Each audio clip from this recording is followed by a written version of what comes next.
Ya, lagi-lagi pembahasan daging yang Anda bahas di segmen kayak begini ya. Pembahasannya sebenarnya simple aja guys. Tapi bisa kita breakdown secara lebih mendalam dan asik juga untuk ditelah lebih dalam juga.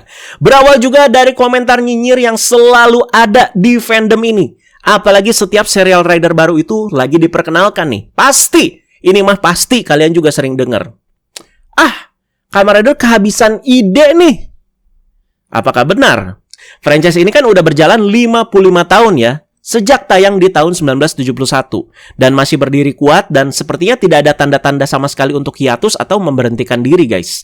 Beberapa pendapat yang bakalan Anda jabarkan bukan untuk membela, bukan untuk pasang badan nih ya, tapi lebih membedah fakta-fakta yang ada. Dan jika ada pros dan juga cons-nya, pasti Anda juga bakalan kasih pendapat guys. Pasti kalian sering dengar lah komentar-komentar seperti itu ya. Yang paling sering itu ya adanya pas pergantian serial atau Toei itu lagi di fase memperkenalkan serial rider yang baru nih. Jadi komentar-komentar begini nggak cuma terbatas nih dari orang-orang yang emang ngikutin Kamen Rider, tapi juga para boomer dan juga para penonton lama. Jadi mencakup banyak aspek di sini. Karena memang fase perkenalan Kamen Rider kan ya lagi peak-peaknya nih ya dengan banyak promosi yang mereka buat ya. Di era media sosial sekarang rasanya nggak mungkin gitu ya kalau nggak lihat ya. Udah lama nggak ngikutin, begitu lihat Kamen Rider sekarang, wah langsung skeptis. Apaan nih? Ini mah udah abis ide, udah aneh Kamen Rider zaman sekarang, masih bening zaman Black, bla bla bla bla. Ya kalian udah tau lah sisa kalimat yang dilontarkan itu ya apa ya. Apakah benar Kamen Rider kehabisan ide? Atau sebenarnya penonton nih yang sudah terlalu familiar dengan pola si Kamen Rider ini? Atau justru kita nih yang sudah terlalu sering melihat Kamen Rider? Apalagi Anda kan tiap hari ya. Nah coba kita pertanyakan diri kita masing-masing kembali lah. Bedakan kehabisan ide dengan mengulang konsep guys. Ini menurut Anda inti yang paling pentingnya. Jadi Kamen Rider itu kan sudah ada sejak tahun 1970-an seperti yang Anda bilang di awal pembahasan. Dan dengan sejarah sepanjang itu pastinya kan hampir mustahil gitu ya membuat sesuatu yang 100% belum pernah disentuh sebelumnya. Kita ambil contoh deh. Yang paling sering dibawa di konsep Kamen Rider itu ada apa aja? Misalnya, ini sekali lagi sebagai contoh ya, serangga. Sudah berkali-kali banget kan? Dari Ichigo, Black, Kuga, Zero One, hewan banyak juga. Kamen Rider Oz, terus sekarang ada Mice dengan konsep hewan-hewan zodiaknya. Terus ada apa lagi? Kartu, Ryuki, Blade, Decade, Gachard ya. Dan tema-tema lainnya lah, seperti kayak game, kendaraan, teknologi, makanan, buah, dan lain juga. Sudah itu semua guys ya. Sudah dilakukan sama Kamen Rider. Nah maksudnya kehabisan ide ini tuh gimana? Kalau standar ide baru itu sama dengan tidak boleh memakai konsep yang mirip dengan serial sebelumnya, yaitu bukan hanya Kamen Rider doang dong, tapi hampir semua franchise panjang juga bakalan dibilang kehabisan ide guys. Kenapa nggak sekalian bilang aja gitu, wah anime-anime kehabisan ide nih, isekai mulu, cerita shonen mulu ya. Coba Anda perlurus di sini guys ya. Mungkin yang lebih tepat di sini adalah apakah mereka si Kamen Rider ini masih bisa memberikan interpretasi baru terhadap ide lama. Anda ulangi lagi guys ya, interpretasi baru terhadap ide lama. Oke, di sini kita jujur-jujuran dulu deh ya. Kamen Rider emang pernah mengalami masa ketika formulanya itu terasa sangat berulang ya, yaitu saat era Showa. Manusia yang dimodifikasi nih sama organisasi jahat, jadi Kaizo Ningen akan manusia buatan ya, dan ujung-ujungnya malah balik melawan organisasi jahat tersebut. Kemudian formula itu berkembang nih dengan rider-rider baru seperti kayak Stronger lah, Super One ya, Black RX. Tetapi si fondasinya kan ya itu aja guys ya. Dan itu masih sangat-sangat terasa. Jadi sejak awal Kamen Rider sebenarnya udah melakukan eksperimen terhadap formula yang sama. Nah sekarang kita masuk nih ke era pasca Black RX itu ya beres tayang. Berarti dari tahun 89 ya sampai tahun 99. Yes ya. Jadi sebelum masuk ke era Heisei yang tahun 2000. Jadi di sini Kamen Rider juga emang pernah nih benar-benar kehilangan arah konseptual sampai ke popularitas mereka di layar kaca. Sampai akhirnya mengalami masa vakum yang panjang. Di mana di masa vakum yang panjang ini ya cuman diisi sama proyek-proyek film ya kayak Kamen Rider Shin, Kamen Rider ZO, Kamen Rider J. Dan soal ini udah pernah bahas pas waktu itu bahas Super Sentai yang udah mau berakhir itu guys ya. Jadi ini adalah periode di mana si franchise ini hampir mati loh. Jadi jujur-jujuran aja, dan mohon maaf sebelumnya nih ya buat fansnya Black mungkin atau Black RX. Secara insight di Jepang sana ya nyatanya emang tidak segong itu guys. Karena kebetulan tayang di Indonesia aja dan meledak juga di era 90-an. Jadi memang ada pandangan yang berbeda lah di sini ya. Yang bersyukurnya memang di Indonesia banyak fans-fans yang lebih ngenanya gitu. Masuk ke era Heisei, jadi ini tuh era yang sangat krusial di franchise ini. Jadi secara visual, mekanisme perubahan dan juga tema ini tuh bener-bener berubah drastis seperti yang kita lihat. Makanya slogan di Kuga kan ada kan, a new hero, a new legend. Itu benar-benar terasa kuat banget dan juga nyantol banget ya. Tetapi kalau diperhatikan untuk rider-rider nih di era Heisei ini, beberapa konsep lama ini tuh terus didaur ulang dalam bentuk yang baru. Jadi konsep lamanya itu masih ada, tapi dipermak terus-menerus. Misalnya, konflik rider versus monster nih bisa berubah atau berevolusi menjadi rider versus rider. Terus berkembang lagi nih, rider versus organisasi. Sampai ke suatu dunia yang dibentuk sama sistem rider. Ini rewa banget nih kayak begini ya. Jadi berkembang terus kan ya. Jadi idenya tidak selalu baru secara secara fundamental nih. Tetapi cara menyusun dan juga mengeksekusinya yang berubah. Ini Anda bahas step by step banget nih, biar semuanya itu kejawab enak 100%. Ketika sudah memasuki era Heisei, apakah Kamen Rider sudah ada di fase nyamannya nih? Oh, enggak juga. Inilah transisi dari Heisei Phase 1 ke Phase 2. Makanya ada sebutan Heisei Phase 2 kan ya. Pasca Kamen Rider Decade yang juga mengubah periode tayang Kamen Rider. Pokoknya gara-gara Decade. Jadi jelang akhir Heisei Phase 1 berarti ya dari Kamen Rider Kiva, formula drama ini mulai bikin sebagian penonton pada jenuh loh. Decade atau mungkin lebih tepatnya dimulainya itu atau baru benar-benar dimulai itu dari Double. Nah, mereka itu hadir nih, ngerombak total struktur bisnis menjadi gimmick driven era yang menyelamatkan kelangsungan franchise hingga sekarang. Secara singkat guys ya, ceritanya itu begini. Sepanjang Heisei Phase 1 ya, dari Kuga sampai Kiva, jadi Toei itu kan mengadopsi gaya penceritaan J-dorama yang sangat kental. Itu kelihatan banget doramanya ya. Jadi ceritanya itu kompleks, penuh konspirasi, ada romansanya juga, ada konflik moral antar manusia, dan ya nggak jarang juga gitu ya bertema yang agak dark gitu. Nah, masa-masa enaknya Toshiki Inoue ini, jadi berapa kali nulis tuh beliau ya? 4 kali Pak ya. Agito, Faiz, Hibiki di akhir kan ya, sama Kiva. Nah, paling kerasanya di Kiva nih, di mana Toshiki Inoue atau serial Kiva-nya di sini ya, menggunakan konsep alur ganda dengan drama percintaan. Ada cinta segitiga dan juga isu keturunan yang cukup rumit lah, Fangayar manusia ya. Dampaknya apa? Ya, target penonton mereka kan sebagian besar anak-anak nih. Ya terlepas lah, anak-anak kecil yang jadi pasar utama mainan ya kayak sulit gitu ya mengikuti alur cerita yang terlalu kayak dewasa dan juga rumit. Dah, singkatnya sih begitu aja guys ya. Dan hadirlah di sini Kamen Rider Double dengan mahakarya komersil dan juga naratif yang menyempurnakan struktur bisnis baru Kamen Rider lah bisa dibilang ya. Jadi formula yang diciptakan dari seri Double kan melahirkan standar yang baru, terutama inovasi elektronik pada gimmick AK, collectible itemnya. Kalau di sini konteksnya Double, ya di gaya memorinya. Di era Heisei Phase 1, suara dan lampu utama kan biasanya ada di dalam si beltnya guys ya. Ini dirobak sama si Kamen Rider Double. Lahirlah suara dan juga efek elektronik yang dipindahkan langsung ke si collectible itemnya, yaitu dalam gaya memori ya.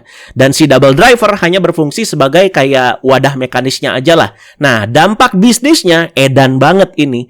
Bandai itu bisa ngejual puluhan variasi gaya memori dengan harga yang cukup terjangkau pada waktu itu. Dan setiap memori memiliki suara uniknya sendiri. Sampai ada Legend Rider gaya memori juga kan ya. Nah, soal ini Anda bisa bahas lebih panjang lagi di bahasan terpisah ya. Cuman karena masih nyambung, ya udah sekalian Anda ceritain guys ya. Makanya, gimmick-gimmick banyak collectible item bermacam-macam sampai ada Legend Rider juga, ya dari Double ini guys ya.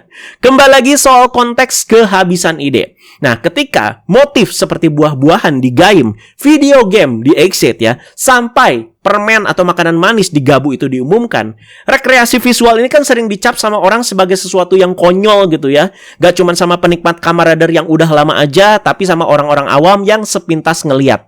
Nah, ini dia poin pentingnya ya. Padahal ya, menurut Ane, Keberanian mengambil motif non-tradisional seperti itu justru jadi bentuk eksperimen desain tanpa batas. Franchise Kamen Rider kan emang wajib gitu ya menjual puluhan item koleksi baru setiap tahun. Kalau mengulang motif hewan lah atau kendaraan dan lain-lain secara monoton ya pastinya akan mematikan lini produk dan juga minat pasar. Sedikit kilas balik ke zaman gaib berarti itu tahun 2013 ya, dimana Ana udah nonton Kamen Rider ya ongoing pada zaman itu. Sempat skeptis ya dengan tema Kamen Rider-nya yang pas pertama kali diperkenalkan, buah-buahan emang bisa sekeren itu. Nah, bagi yang tahu pas masa gaib ya, itu pro dan kontranya nggak main-main loh guys. Padahal itu masa dimana media sosial belum semasif sekarang. Nah, kalau Kamen Rider memang sudah kehabisan ide, bagaimana mereka itu menjelaskan munculnya Kamen Rider Gaim? Buah? Oke. Kedengarannya ya cukup absurd gitu ya, dan muncul pertanyaan, emangnya bisa keren? Sama kayak Ana bertanya seperti itu, emangnya bisa keren? Tapi kemudian guys ya, buah-buahan ini kan digabungkan dengan konsep-konsep lain seperti kayak Rider Battle lah, Apocalypse dan lain-lain yang digabung di sini dan juga dibalut menjadi satu cerita. Contoh lain juga seperti Kamen Rider Build nih. Kamen Rider Build kan ya rider bertema botol gitu ya. Padahal botol di sini kan cuman bahasa visual dan juga mekanisme gimmicknya, bukan keseluruhan ide ceritanya. Nah, nangkep guys di sini poinnya ya. Ini menunjukkan satu hal. Tema tidak sama dengan ide keseluruhan. Gabu iya, permen. Tapi ada juga konsep narkoboynya lah, perusahaan, keluarga, dan lain-lain ya. Kamen Rider juga selalu ada siklus seperti ini guys ya. Skeptis di awal dan udah pasti dicintai di akhir. Tidak rela tamat. Ini udah sering banget terjadi berulang-ulang ya. Jadi misalkan pertamanya nih guys ya, poster diliatin, terus ada beberapa pengumuman pertama ya. Jadi bertajuk perkenalan dan juga para pemerannya juga diperkenalkan. Di sini dapat reaksi negatif dan juga hujatan nih, dan juga dibilang kehabisan ide nih sama netizen. Nah, saat si serialnya berjalan ya sekitar berapa ya? 10 sampai belasan episode lah. Penonton udah mulai nih terikat sama eksekusi ceritanya. Development karakternya juga sampai ke koreografi pertarungan. Pas udah mau tamat, serialnya dianggap sebagai salah satu karya terbaik dan bilang gak mau tamat. Perbedaan Zetsu ke Mais ya, buat Ana pribadi ya, sebelum promosi gila-gilaan ini sempat bikin Ana itu khawatir dan juga skeptis. Ingat nggak kalian, Ana itu pernah bahas komentar orang yang bilang dia itu takut susah mau ngikutin Kamen Rider lagi setelah Zets, karena Zets tahun ini tuh udah segila itu ya, sedalam itu ceritanya. Ana juga punya kekhawatiran yang sama ya, secara jujur dalam hati kecil Ana, kalau bahasa Zetsunya itu ya di dalam alam bawah sadar Ana tuh. Ya Ana itu pasti ngikutin, tapi apakah iya gitu bakalan bisa segila si Zets ya? Tentu ekspektasi penonton juga kan ya pasti makin naik aja gitu ya, makin kesini ya. Dan ketika berlanjut membahas semua update-update Mais ya, apalagi periode yang Ana itu dibantai abis tuh pasca preskon dan bahas semuanya, wah gila sih. Ana bisa sangat appreciate ya sama tema Kamen Rider Mais yang benar-benar gila secara detail dan emang kompleks banget ya kalau kita itu bedahnya gila-gilaan. Jadi kayak tim produksi tuh kayak mikirin banget gitu ya semua aspek tuh, sampai yang kecil-kecilnya juga mereka itu perhatiin loh. Oke, emang awal skeptis ya mendengar Kamen Rider bertema tikus. Ana juga jujur seperti itu guys. Tapi ternyata detailnya di sini nggak main-main. Mereka pakai konsep hewan-hewan dari Chinese Zodiac, terus bikin cerita versi mereka sendiri. Kenapa malah kucingnya masuk zodiak dan tikus keluar, dan tikus kenapa pakai belt di dada. Rider X juga punya cerita masing-masing. Buckle-buckle yang menunjuk ke 4 mata arah angin, dan rider-rider yang pakai kan yang sesuai koordinat di lingkaran zodiak. Bukankah itu super kompleks guys ya? Dan jujur juga ya, walaupun Ana capek kemarin bahas Mais segila itu, tapi Ana tetap happy gitu ngulik detail-detail tersebut ya.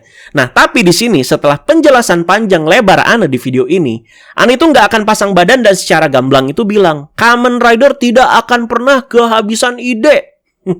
Jadi untuk membalas juga komentar-komentar yang pada bilang Kamen Rider kehabisan ide, Ana juga nggak mau keras-kerasan guys ya di sini ya. Makanya kita bedah secara fair aja. Jadi sekali lagi Ana nggak bilang, Kamen Rider nggak akan pernah kehabisan ide. Nggak guys ya.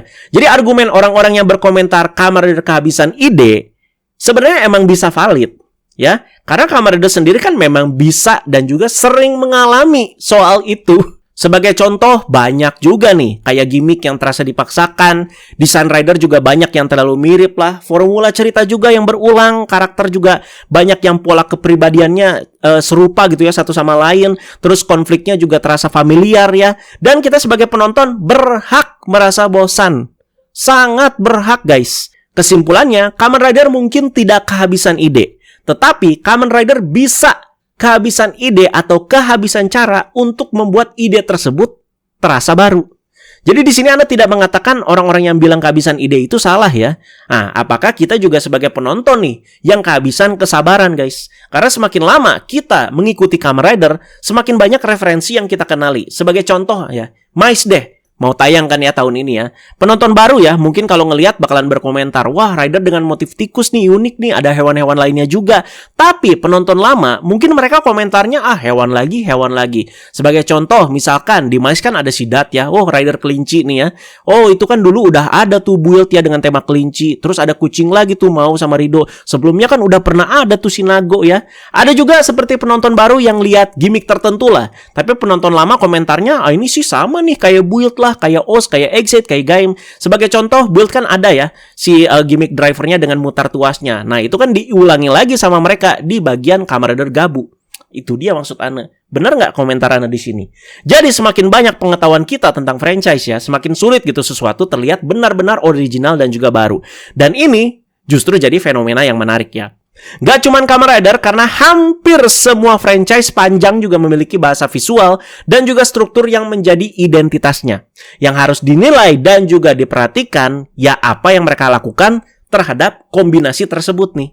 Mungkin masalahnya bukan Kamen Rider kehabisan ide guys. Mungkin kita aja gitu yang berharap Kamen Rider itu bisa terus memberikan sesuatu yang belum pernah kita lihat sebelumnya.